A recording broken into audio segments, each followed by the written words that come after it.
नमस्कार, मैं हूं प्रवीण दुबे। आदिवासी का शाब्दिक अर्थ आप जानते हैं। सियासी अर्थ तो यह है कि जिसका वोट किसी भी राजनीतिक दल को सत्ता में पहुंचा सकता है। आजादी के बाद से कांग्रेस इसी वोट के सहारे राज्य से लेकर केंद्र तक की सत्ता में पहुंचती रही है और अब जब एमपी में जमीन से उखड़ चुकी है कांग्रेस, तो फिर संकट में उसे आदिवासी ही याद आ रहे हैं। 2023 के विधानसभा चुनाव के मद्देनजर कांग्रेस आदिवासी डॉक्यूमेंट तैयार कर रही। इस डॉक्यूमेंट में इंदिरा गांधी के दौर से लेकर यूपीए सरकार और 15 महीने की कमलनाथ सरकार में आदिवासी हित में लिए गए फैसलों का पूरा डाटा होगा और इस डॉक्यूमेंट को प्रदेश की 47 आदिवासी सीटों तक पहुंचाया जाएगा। सवाल यह है कि ट्राइबल वेलफेयर का ये दस्तावेज लिए कांग्रेस जब आदिवासियों के बीच पहुंचने की तैयारी कर रही है, उस वक्त तक आरएसएस अपनी शाखाओं सेवा भारती और बनवासी कल्याण परिषद के जरिए घर घर तक पैठ बना चुकी है और संघ के फीडबैक के आधार पर शिवराज सरकार आदिवासी महिलाओं और बच्चों के पोषण पर करीब 22 करोड़ आदिवासी कल्याण की अलग अलग योजनाओं में 22 आदिवासी कल्याण की योजनाएं होंगी, शायद 316 करोड़ आदिवासी हितग्राहियों के खाते में पहुंचा चुकी है, जिसमें आदिवासियों को मुख्य धारा में लाने से लेकर आदिवासी छात्रों को पढ़ाई के लिए विदेश भेजने तक सरकार का अनुदान हर स्तर पर है। सियासी तौर पर भी देखिए तो कांग्रेस के मुकाबले बीजेपी में आदिवासी नेतृत्व राज्य से लेकर केंद्र तक फ्रंट लाइन में दिखाई देता है। यह फर्क इसलिए बता रहा हूं कि आदिवासियों पर पकड़ बनाने के मामले में कांग्रेस से बहुत पीछे रही बीजेपी अब बहुत आगे निकल चुकी। एक वक्त आपको याद होगा कि बीजेपी को लोग कहते थे कि अर्बन जो इलाके हैं उनकी पार्टी है, रूरल की कांग्रेस कहलाती थी और रूरल में आदिवासी रहता है, लेकिन अब रूरल में पैठ बहुत गहरे जमा चुकी है बीजेपी। तो सवाल यह है कि शिवराज सरकार में हर महीने सुविधाओं की सौगात पा रहे आदिवासी की सियासी आस्था बदल पाना क्या कांग्रेस के लिए इतना आसान होगा? क्या कांग्रेस के लिए आसान होगा कि एक यूथ जो है, एक यंग ब्रिगेड जो है आदिवासियों की, वो तैयार कर पाए तब जब आप देख रहे होंगे कि बाकी के भी जो यंग लोग हैं अदर कास्ट के ट्राइबल के अलावा, उनके मन में बहुत सारी छटपटाहट है इस सब को लेकर। तो बहुत सारे हैं सवाल जिनका जवाब तो देना होगा और मैं बताऊंगा भी कि कौन कौन खास लोग हमारे साथ इस चर्चा में जुड़े हैं, उनसे ही कहेंगे कि जवाब तो देना होगा। लेकिन पहले आपको दिखाते हैं एक रिपोर्ट, देखिए।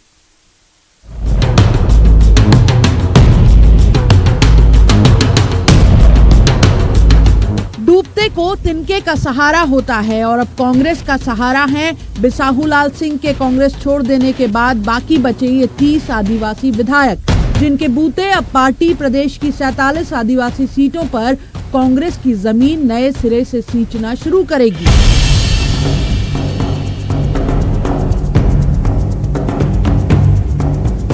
आने वाले समय में हम इस प्रदेश में कैसे आदिवासी समाज के लोगों को हक दिलाएं ताकि वो एक सम्मान का जीवन जिए, इन पर हम लोगों ने चिंतन किया है और आदिवासियों को साथ लेकर के आदिवासियों के हित में कैसे काम होता रहे, हमारा कांग्रेस का हमेशा से ये विचारधारा रहे। पीसीसी चीफ कमलनाथ ने 2023 के विधानसभा चुनाव की तैयारियों के लिए अभी से आदिवासी इलाकों में पैठ बनाने की कवायद शुरू कर दी है। इसके लिए डॉक्यूमेंट तैयार किया जा रहा है, जिसमें आदिवासियों के बीच इंदिरा गांधी के दौर से यूपीए सरकार और 15 महीने की कमलनाथ सरकार के कामकाज का लेखा जोखा होगा। पूर्व प्रधानमंत्री इंदिरा गांधी, राजीव गांधी ने जो काम किए हैं, जो कानून बनाए हैं, उसको लेके डॉक्यूमेंट तैयार किया जाएगा। उसकी समिति का गठन माननीय हमारे पूर्व मुख्यमंत्री कमलनाथ जी करने जा रहे हैं और उस डॉक्यूमेंट्स में इतिहास भी होगा, कुछ सुझाव भी होंगे और हमारा आदिवासी समाज कैसे आगे बढ़े, मुख्य धारा में आए, उसके लिए प्रयास करेंगे। उधर बीजेपी का दावा कि आदिवासियों के बीच कांग्रेस का जनाधार काफी पहले खिसक चुका है। आदिवासी का जीवन केवल शिवराज सरकार ने बदला। बहुत से आदिवासी बाहुल क्षेत्र में, चाहे मंडला हो, डिंडोरी हो, धार हो, मध्य प्रदेश जहाँ भी हो, चाहे गुना क्षेत्र में हो, जहाँ भी हो, मध्य प्रदेश जहाँ भी आदिवासी लोग हैं, उनके लिए शिवराज सिंह की सरकार ने बहुत कुछ किया है। वही कारण रहा कि बहुत सारी जगह भारतीय जनता पार्टी जीत कर भी आई है। अब जरा सियासी गणित समझिए। प्रदेश में करीब 22.5% ट्राइबल आबादी है। आरक्षित सीटें हैं करीब 47। 2018 के विधानसभा चुनाव में कांग्रेस ने 47 में से 31 सीटों पर जीत दर्ज की थी। फिलहाल 30 आदिवासी विधायकों के सहारे कांग्रेस फिर इस वोट बैंक पर हाथ रखने की कोशिश में है। सवाल ये है कि बदली हुई सत्ता, सियासत, सौगात और संभाल के बीच क्या कांग्रेस के लिए आदिवासियों की खोई जमीन वापस पाना इतना आसान होगा? भोपाल में अनुराग श्रीवास्तव के साथ bureau report, news 18 Madhya Pradesh Chhattisgarh. अभी जो मेहमान हैं और शायद तीसरे भी जुड़ गए होंगे, मैं तब तक उच्चारित तो कर ही देता हूं उनका नाम। हमारे साथ जो मौजूद मेहमान है रस्मन उनका परिचय करा दूं। पंकज चतुर्वेदी है हमारे साथ, ये बीजेपी के नेता है। पंकज जी का बहुत स्वागत। दूसरे मेहमान सैयद जाफर, यदि जुड़ गए हों तो कांग्रेस के प्रवक्ता हैं, सैयद जाफर जी का भी स्वागत कर लेते हैं अगर जुड़ गए हैं तो। तीसरे मेहमान पत्रकारिता का बहुत चर्चित चेहरा है, बहुत अच्छे राजनीतिक विश्लेषक हैं, मनीष दीक्षित।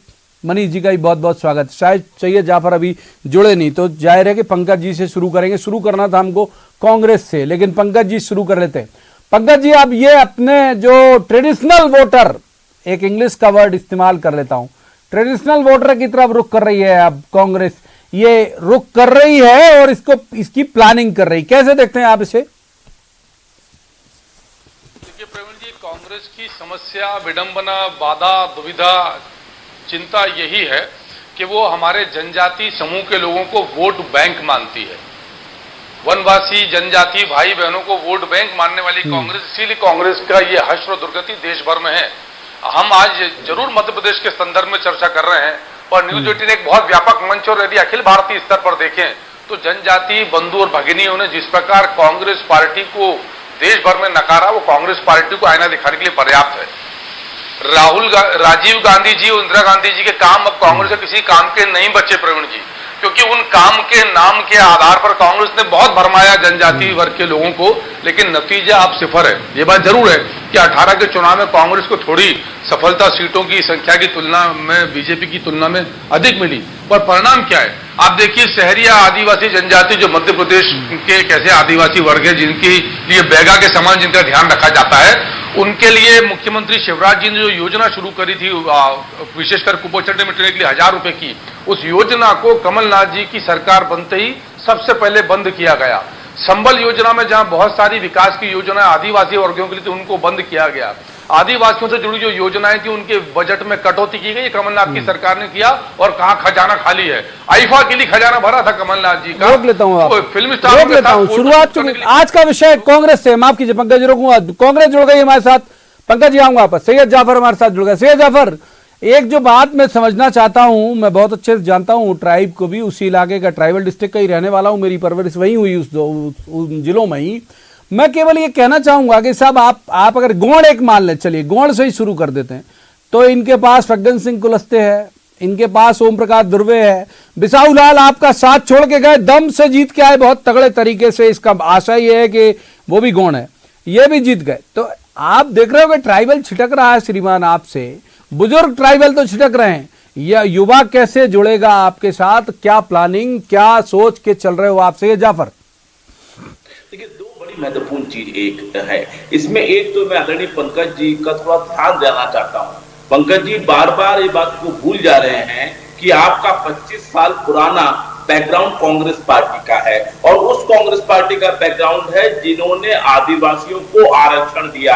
आज आदिवासियों की जमीन कोई दूसरा व्यक्ति नहीं खरीद सकता, ये इंदिरा गांधी जी का कानून था।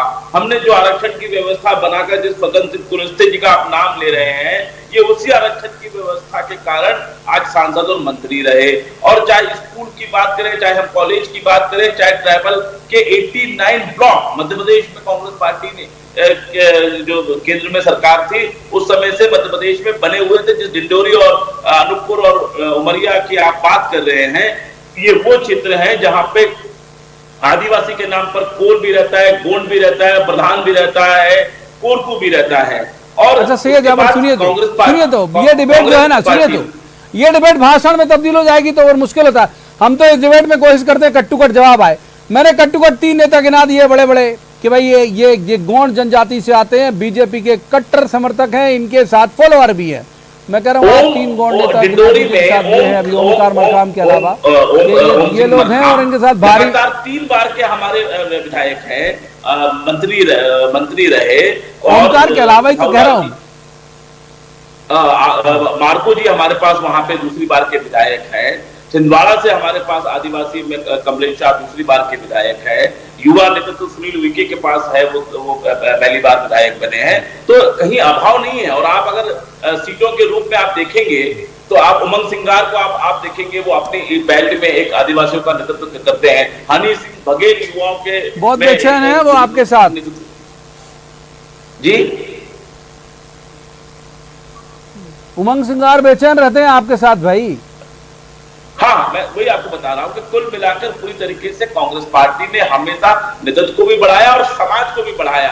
और आज भारतीय जनता पार्टी के जो लोग इस बात पे सवाल खड़ा कर रहे हैं कि कांग्रेस से आदिवासी वोट छिटक गया, मैं इस बात को स्वीकार करता हूं कि जिस प्रकार से लगातार पहले के वर्षों में आदिवासी समाज का समर्थन कांग्रेस पार्टी को मिलता था, हाँ, उसकी अपेक्षा कम हुआ है, खिसका नहीं है। आज भी हम मध्य प्रदेश की 35 सीटों में से अधिकांश सीटों पर कांग्रेस पार्टी के विधायक जीते हैं। जी ठीक है, बहुत पहले सवाल में बहुत वक्त दिया, तीसरे में मानकर रुक करूंगा, आऊंगा से जब बहुत वक्त है हमारे पास, अभी तो बहुत वक्त है, अभी तो आगाज हुआ, अंजाम तक तो लंबा वक्त है। मनीष दीक्षित जी को शामिल कर लेता हूं। मनीष जी, ये एक वक्त था, मैंने खुद अपनी आंख से देखा, एक वक्त था जो कहते थे कि भाई इंदिरा जी के हत्यारे जो हैं फूल छाप वाले, मतलब मैंने खुद अपने कान से सुनी है, ट्राइबल के मन की ये बात, गांव का ट्राइबल कहता था, आदिवासी खासतौर पर गोंड जो बाहुल इलाके गोंड और बैगा, वो कहते थे इंदिरा जी को मरवा दिए फूल छाप वाले भाई, तो कौन पंजाब में वोट देना है।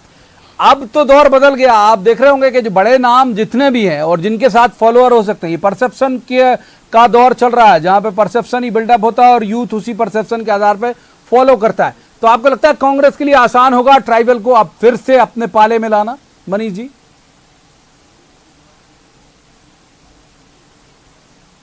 देखिए आसान तो नहीं होगा। पॉलिटिकली ट्राइबल उनका जो बेस वोट बैंक था, हमेशा माना जाता था कि SC ST माइनॉरिटी ये कांग्रेस के साथ हैं। उसकी रीज़न है कि कांग्रेस की जिस तरह की पॉलिटिक्स रही है तो ये लोग उनको सपोर्ट करते थे।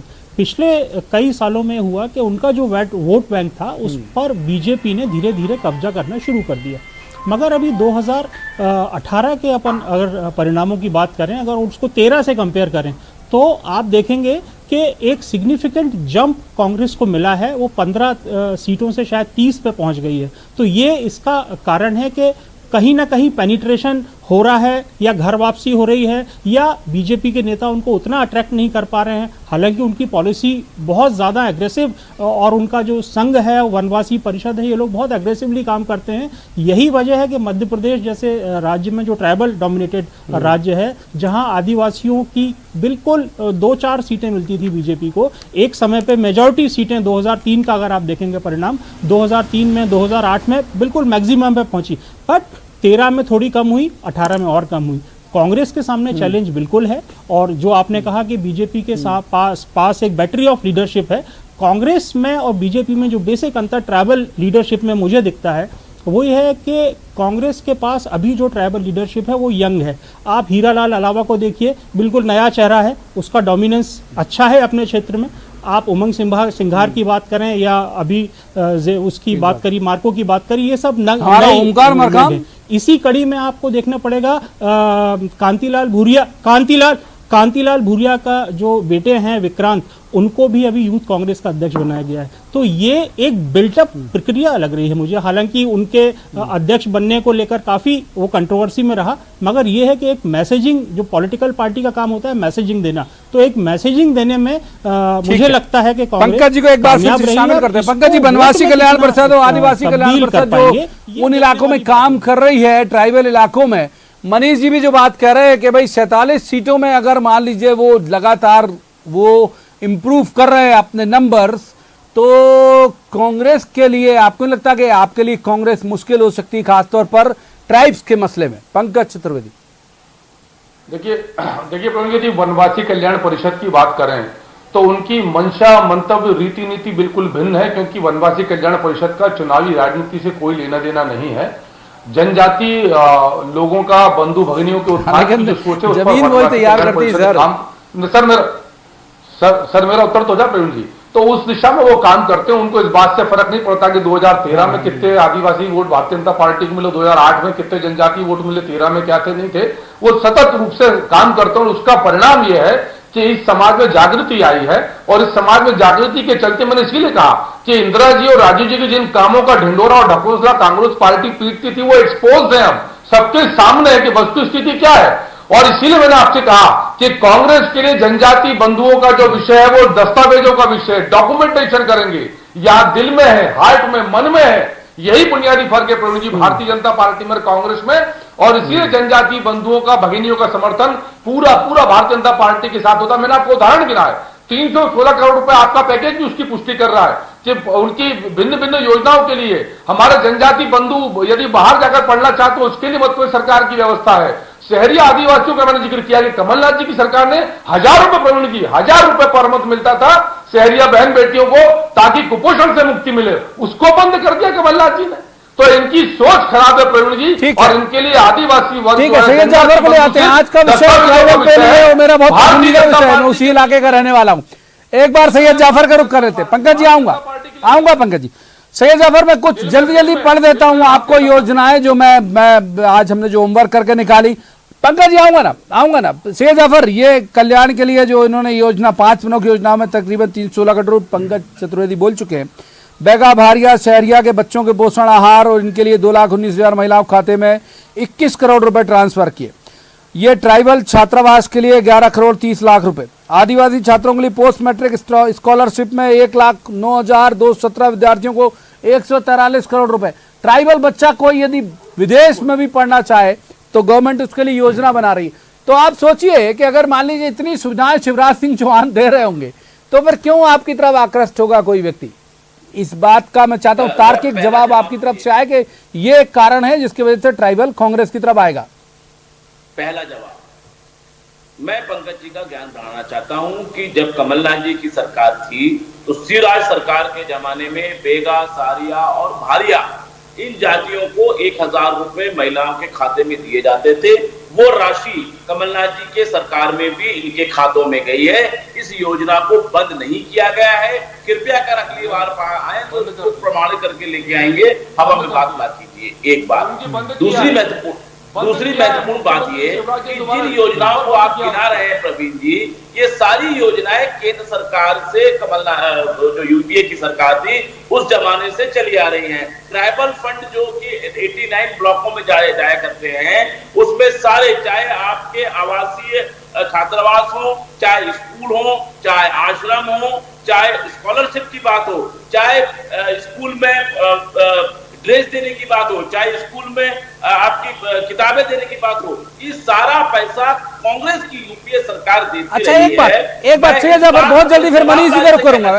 वक्त इतनी तेजी से फिसलता है हमारे शो में, पता ही नहीं चलता। एक बात अपने दिल में हाथ रख के बताइए कि क्या कांग्रेसियों ने ये इत्मीनान ट्राइबल को कराया कि ये योजना कांग्रेस की थी जिसका क्रेडिट शिवराज जी ले रहे हैं?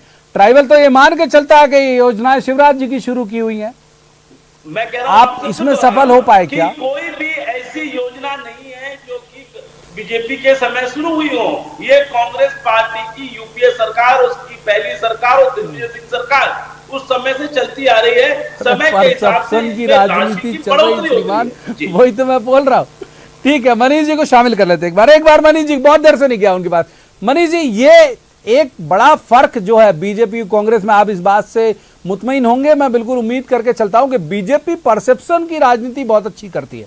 ये जो सैयद जाफर कह रहे हैं, हो सकता है यूपीए गवर्नमेंट के समय की प्लानिंग हो, लेकिन शिवराज जी का प्रस्तुतिकरण और उनकी टीम का प्रस्तुतिकरण इतना कमाल का होता है कि तमाम ट्राइबल, मेरी बात होती है बहुत सारे आदिवासी बच्चों से जो ये कहते हैं कि हाँ साहब ये मावन शुरू करा दी, हम विदेश जाने लगे, और ये वो सैयद जाफर कह रहे हैं कि हमारे वक्त की है। तो परसेप्शन तो बिल्डअप करा देती है ना ट्राइबल के बीच बीजेपी की, ये हमने शुरू किया आपके लिए।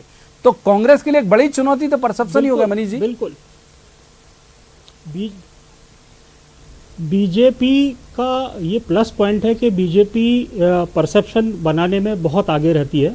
अभी पंकज भाई जिस सहारिया पेंशन की बात कर रहे थे 1,000 रुपए की, मैं उनका शायद वो भूल गए होंगे, हमारे साथ जब वो डिबेट में बैठते थे तब का मुद्दा है, बता देता हूं। जब कोलारस विधानसभा के चुनाव हुए थे प्रवीण जी, उस टाइम ये घोषणा करी गई थी, उपचुनाव की बात कर रहा हूं मैं, 2018 के पहले की, कि हम पेंशन देंगे। और उपचुनाव के पहले केवल 1 महीने वो पेंशन दी गई थी और उसके बाद वो 6 महीने पेंशन दी बंद कर दी थी। जो अभी पंकज जी ज्ञान बांट रहे हैं कि शिवराज जी ने वो शुरू करी, शिवराज जी ही थे जिन्होंने वो पेंशन बंद कर दी थी। अब जो सबसे बड़ा मुद्दा है प्रवीण जी, जो ट्राइबलों को फेस करना है मध्य प्रदेश सरकार ने अभी 37,000 स्क्वायर किलोमीटर जमीन प्राइवेट कंपनियों को देने का मन बना लिया है। उसका नोटिफिकेशन जारी हो गया है, पंकज जी को शायद पता ना हो। और ये ट्राइबल एरिया है और वो भी डिग्रेडेड फॉरेस्ट जहां से आदिवासी अपनी जो छोटी छोटी चीजें हैं वहां से वो लेते हैं और उनको बेचते हैं और अपना गुजारा करते हैं।